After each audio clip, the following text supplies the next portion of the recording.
오늘은 유다의 임박한 재앙 경고, 유다의 임박한 재앙 경고이란 제목으로 말씀을 상고합니다. 우리가 어제는 그 상황은 이제 북이스라엘이 이미 망했고 유다는 앞으로 망할 위기에 있지만 하나님은 먼 미래까지 내다보시고 선민은 결국 구원하신다. 그래서 온 인류와 함께 하나님의 나라가 이제 세워진다. 이렇게 먼 미래에 대한 구원까지를 내다보고 말씀하셨어요. 그래서 그것이 바로 메시아 구원 예언이라는 거고, 이제 오늘은 다시 현실로 돌아갔어요. 지금 어디에다 초점 맞추고 말씀하냐면 유다 보고 너희들 곧 망한다. 그거를 지금 이제 현실로 돌아와서 말씀하는 거예요. 그런데 사람이 과거는 이미 지나갔으니까 알고 현재 상황만 느끼잖아요. 근데 앞일은 사람이 알 수가 없어요. 뭐 조금 앞의 일은 사람이 전혀 알지를 못해요. 그래서 내일 어떤 일이 그냥 무섭게 일어나도 오늘까지는 전혀 모르고 그냥 평안하고 태평하게 이렇게 살아요. 지금 유다 나라가 그런 상황이에요. 하나님은 미래를 내다보시니까 너희들이 이 방향으로 가면 반드시 바벨론이 이제 세계를 제패하고 옆에 있는 아수르를 눌러버리고 이제 제왕이 되면 바로 남쪽으로 쳐들어온다는 거예요. 그럼 유다는 꼼짝없이 망할 거다는 거예요. 이것이 말하자면 예언이고 우리 사람들로 말하면 예측, 미리 내다본다는 거잖아요. 지금 우리도 예측을 하고 싶어 하잖아요. 앞으로 뭐 정치 상황이 어떻게 될 거냐, 경제가 어떻게 될 거냐, 사람들이 관심 많아요. 그런데 설은 많은데 어느 게 제대로 예측하는지를 몰라가지고 어떤 방향으로 나갈지를 모르고 가만히들 지켜만 보잖아요. 근데 성경은 안 그래요. 한번 하나님이 방향을 잡아서 말씀하면 그대로 가는 거예요. 그래서 그 당시에 바로 유다 사람들이 해야 될 일이 뭐냐, 그거를 정확하게 가르쳐 주시는 거예요. 그래서 하나님 믿는 겁니다. 지금도 마찬가지로 우리가 알고 싶은 것들은 이제 하나님의 뜻이 아니고 우리 욕심을 어떻게 하면 남보다 먼저 알고 채울까, 여기에 관심이 많지만 그거는 먼 방향으로 나갈 수 있는 길이 아니기 때문에 진짜 우리가 좀 더 먼 방향을 잡고 나가려면 말씀의 길을 기울여야 돼요. 그러면 그 길은 지금 당장은 좀 우리에게 어려움이 있을지 몰라도 진짜 가야 될 길, 올바른 방향을 설정하는 겁니다. 그래서 하나님 말씀에 귀 기울이는 것이 중요한 줄 믿습니다. 자, 세 가지로 이제 말씀해서 첫째, 3절과 4절에 보면 재앙이 닥치기 전에 개혁하라. 정말 하나님이 하고 싶으신 말씀은 그거예요. 곧 재앙이 닥치는데 그 전에 너희들이 피할 길이 있다는 거예요. 개혁하라. 왜 재앙이 오느냐? 죄 때문에 재앙이 오는 거예요. 뭔가를 잘못을 저질러 놓으면 거기에 대한 반드시 대가를 치르게 되잖아요. 우리 사람도 병에 걸릴 때 그냥 느닷없이 걸리는 게 아닙니다. 병에 걸릴 요소들을 가지고 그걸 모르고 계속 살아요. 계속 잘못된 음식을 먹는다든지 계속 잘못된 행동을 한다든지 해가지고 그걸 자꾸 누적시키는 거예요. 그럼 어느 날 터져요. 그러니까 하나님은 근본 대책을 말씀하는 거예요. 너희들의 마음이 틀려먹어서 이렇게 가는 거니까 마음을 개혁하면 된다. 그래서 뭐라고 말씀했어요? 묵은 땅을 갈라, 가시덤불에 파종하지 말라. 너무 뻔한 얘기 아니에요? 근데 사람들이 약어가지고 그냥 가시덤불 귀찮고 힘들으니까 그냥 놔두고 그냥 계속 심어가지고 많이 열매를 맺고 싶어해. 그러다 보니까 어떻게 해요? 트릭을 쓰잖아요. 자꾸 뭐 해충 잡으려고 농약만 자꾸 뿌려대고 그냥 일방적으로 막 인위적으로 그냥 비료 사다가 막 화학 비료 막 집어넣고 일단 키우면 되잖아요. 막 농약 뿌리고. 근데 그런 방법으로 진짜 열매 맺냔 말이에요. 임시로 맺어가지고 그냥 무조건 팔아먹으면 끝나는 거예요. 그렇게 살으려고 하니까 망하는 거예요. 그래서 근본적인 대책은 뭐냐? 묵은 땅을 갈아야 된다는 거예요. 거기서부터 변화가 일어나야지. 트릭을 쓰지 말고 그 잡초를 뽑아내야지. 근데 사람들은 그냥 약삭빠르게 그냥 있는 그대로 거기서 최대한 얻어내기만 하면 된다고 하니까 이게 얼마 못 가가지고 끝장나는 거예요. 그래서 하나님이 너희 스스로 다시 할 일을 해라. 그런데 몸에다 하지 말고 마음 가죽에다가 할 일을 해라. 잘못된 마음을 뜯어 고쳐야지. 이 마음 안 뜯어 고치고 죄는 죄대로 짓고 복은 복대로 받고 싶으니까 요 약삭빠른 사람들의 마음에 나오는 게 뭐냐? 나쁜 열매가만 나오는 거예요. 마음을 뜯어 고쳐야 새 마음을 가져야 새로운 삶의 방향이 나오고 그래야 재앙이 풀리는 거 아니에요. 근데 지금 사람들이 어때요? 나는 계속 죄를 저질러 가지고 내 이득만 챙기면 되고 남이 어떻게 되든 말든 결국 크게 보면 서로 망할 짓만 하는데 어떻게 안 망하겠냐고.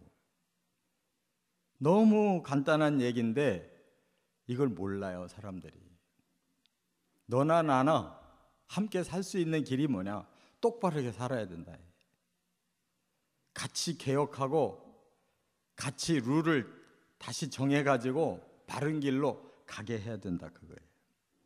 그래서 마음 가죽을 베라. 마음을 할례하고 그리고 여호와께 속해라. 네 멋대로 따로 살려고 하지 말고 하나님 안으로 들어와라. 진리대로 살아라. 원칙 지켜라. 그런 말이에요. 그렇지 않으면 너희 악행 때문에 하나님의 분노가 불같이 일어나서 살라버리면 이거 끌 자가 없다.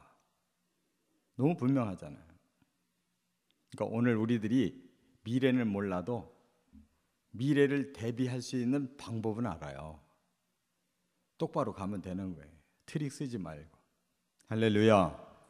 두 번째, 5절부터 13절 뭐라고 말씀했느냐? 바벨론에게 무서운 침략을 당한다 그랬어요. 바벨론에게 무서운 침략을 당한다.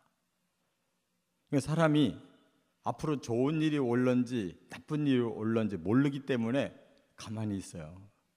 나쁜 일이 온다 그러면 대비해야지. 그런데 바벨론에게 무서운 침략을 당한다는 것을 제대로 알고 믿는다면 가만히 안 있죠. 그거 대비하잖아요. 지금 하나님 그거 가르쳐주는 거예요. 전쟁 나팔이 불고 시온을 향해서 전쟁의 깃발이 올라온다. 그러면 너희들 어떻게 되겠냐? 지체 없이 도망가야 되지 않냐 이거예요. 근데 지금 여기다가 억만금 싸놓고 계속 잘 될 거야. 아무 일 없을 거야. 그러다가 전쟁 나면 어떻게 되는 거예요? 싸놓은 거 하루아침에 사라지는 거예요. 전쟁 난다는 걸 알면 도망가는 게 우선순위잖아요. 근데 사람들이 계속 여기다 싸놓으려고만 하지 피하려고는 안 해요. 그래서 북방에서 재난과 큰 멸망이 온다. 이렇게 말씀하는 거예요. 이게 사실로 돼버렸어요. 그래서 바벨론이 세계를 제패해버리고 남쪽으로 내려와서 유다를 멸망시킨 거예요. 그들은 사자와 같이 숲에서 나온 자다. 숲에서 사자가 나오면 뭐하러 나오겠어요? 잡아먹으려고 나오지. 그들은 나라들을 멸망시키는 자다. 너희 나라만이 아니다. 주변 나라들이 다 당한다. 그러니까 나만 살자고 해서 되는 게 아니에요. 그래서 그날이 되면 왕들과 지도자들과 제사장들과 선지자가 충격받을 거다. 왜? 그들은 자기들이 지도자라고 늘 자기들 권위를 높이고 가지고 있는 권세 가지고 떵떵거리고 서민들을 착취해 가지고 잘 살았는데 하루아침에 망하게 됐어요. 누구부터 죽겠어요? 지도자들부터 다 붙잡히는 거예요. 왕도, 여기 제사장도, 선지자도, 또 모든 관리들, 방백들도 다 사로잡히는 거죠. 이대로 돼가지고 마지막 20대 왕 시드기야는 자기 앞에서 자식들 다 죽이고 그 다음 눈 뽑히고 쇠사슬에 묶여서 바벨론으로 끌려가서 죽어요. 가장 처참한 죽음을 한 사람이 왕이에요. 왕이 책임자니까. 이렇게 될 거라고 했는데 안 믿은 거예요. 이 사람들이 끝까지 안 믿었어요. 이와 같이 그들이 쳐들어오면 성읍이 황폐돼서 없어질 거고 주민이 하나도 남지 않을 거다. 이 예루살렘이 완전히 황폐했어요. 성이 다 부서지고 그리고 성전도 다 부서지고 거기에 똑똑한 사람들 다 끌고 가고 바벨론으로. 그러고 그냥 흩어버리니까 그 땅이 황폐해진 거예요. 이 과거의 전쟁 방법은요, 그 나라가 다시 일어나지 못하도록 그냥 완전히 싹쓸이를 해버리는 거예요. 그래야 안심이 되니까 그냥 미리 보복을 다 해버리는 거예요. 우리나라도 뭔가 반역자가 생기면 막 삼족을 다 멸해버리잖아요. 다시 보복을 못하게 하려고 집안을 완전히 멸망시키잖아요. 그런 식이에요. 그렇기 때문에 이것은 키질 정도가 아니다. 키질이라는 건 뭐예요? 좋은 거 이렇게 모아놓으려고 잠깐 흔드는 거. 하나님이 그 정도가 아니라는 거예요. 너희들의 죄가 너무 많이 쌓여가지고 이거는 키질이 아니라 이건 심판이다. 이렇게 말씀했어요. 이와 같이 무서운 재앙이 온다는 것만 알아도 사람은 각성하게 돼 있고 그거에 대해서 대비하려고 하는 마음이 생기잖아요. 세 번째, 14절부터 18절에 죄악을 깨닫고 회개하면 구원한다. 여전히 하나님의 속마음은 뭐냐? 너희들이 철저히 회개하고 하나님 앞에 바로 서면 내가 나서서 구원시켜 줄게. 그런 얘기예요. 그러니까 선민에 대해서 하나님은 얼마나 지금 간절한 마음으로 그들을 구원하고 싶은지, 히스기야 한 사람이 똑바로 서니까 그 시대에 금방 부흥이 일어났잖아요. 히스기야도 15년 생명을 더 연장시켜가지고 개혁을 완수시키려고. 그 시대가 제2의 다윗 시대로 돌아왔거든요. 아수르를 물리쳤단 말이에요, 제국을. 그런데 그 다음 아들이 들어서더니만은 완전히 다 망가뜨려 놓으니까 이제 결국은 이렇게 끝장이 나는 거예요. 그래서 하나님이 지금 마지막 이 기회를 주시는 거예요. 뭐라고? 마음의 악을 씻어버려라. 그 악이 뭐겠습니까? 하나님 내버리고 세속에 빠져서 세상에 복 준다고 하는 모든 우상 다 끌어들이고, 그러고 나니까 사람들이 부패해버려가지고 그냥 오늘을 즐기자. 지금 이 세상 사람들의 그 가치관이 어디 있어요? 오늘을 즐기자는 거예요. 즐기되 정직하게 살면 즐길 수가 없으니까 어떻든 부정한 방법으로라도 돈 벌고 다 즐기며 살자. 내일을 모르겠다. 내일을 모르고 오늘을만 위해 살으니까 내일은 망하잖아요.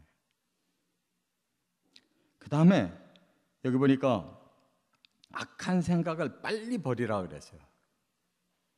지금 가지고 있는 이 사상을 빨리 버려야 돼요. 이대로 그냥 내가 즐길 수 있는 건 꼭 끌어안고 다른 것은 재앙은 안 당하고 이렇게 약삭빠르게 피하려고 그러면은 안 된단 말이에요.